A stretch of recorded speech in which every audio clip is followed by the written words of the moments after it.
স্টেশনে আমরা যাব হচ্ছে শতাব্দী, নিউ জলপাইগুড়ি শতাব্দী এক্সপ্রেস আমাদের C9-এ। চলো দেখা যাক। এই যে ভিউটা জাস্ট এখানেই প্যান্ট্রি আছে, রেলের প্যান্ট্রিগুলো এখানেই আছে। দিয়ে এটা হচ্ছে জাস্ট ভিউ।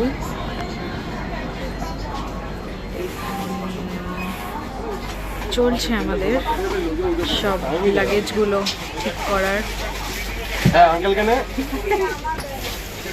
এই যে আঙ্কেল, ওখানে সবাই আন্টি বাবা সবাই দাঁড়িয়ে আছে। এই যে আমাদের লাগেজ উপরে চলে গেছে।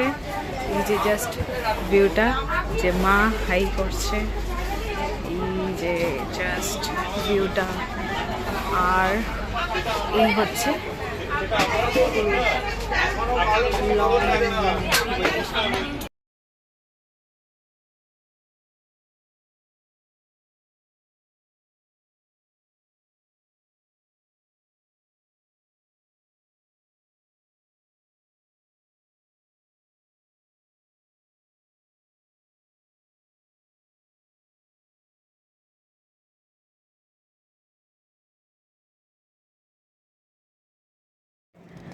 হাওড়া টু এনজেপি শতাব্দী এক্সপ্রেস 12041 হাওড়া জাংশন থেকে ছাড়ে 2:25-এ এবং এটা এনজেপিতে পৌঁছায় 10:50 হাওড়া থেকে এনজেপি 561 কিলোমিটার কভার করে। অ্যাপ্রক্সিমেটলি 8 ঘন্টা 25 মিনিটে টাইম লেগে যায় পৌঁছাতে।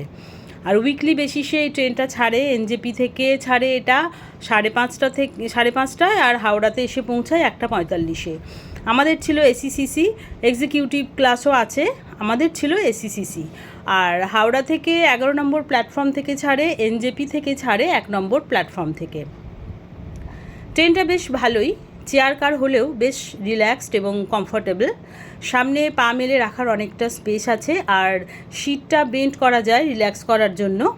সামনে একটা ফোল্ডিং টেবিল মতো আছে, ছোট্ট একটা, যেটাতে টুকিটাকি জিনিসও রাখা যায়, খাবারও রেখে খাওয়া যায়। আর এমন সিটও আছে দেখলাম, মাঝখানে টেবিল, আর ফেস টু ফেস তিনজন করে বসে সুন্দর আড্ডা দেওয়া যায়। তো 6-7 জন যদি একসাথে আসে তাহলে এই সিটগুলো তাহলে বেস্ট হয়। তাহলে চলো, দেখা হচ্ছে নেক্সট টাইম। এখনকার মতো টাটা।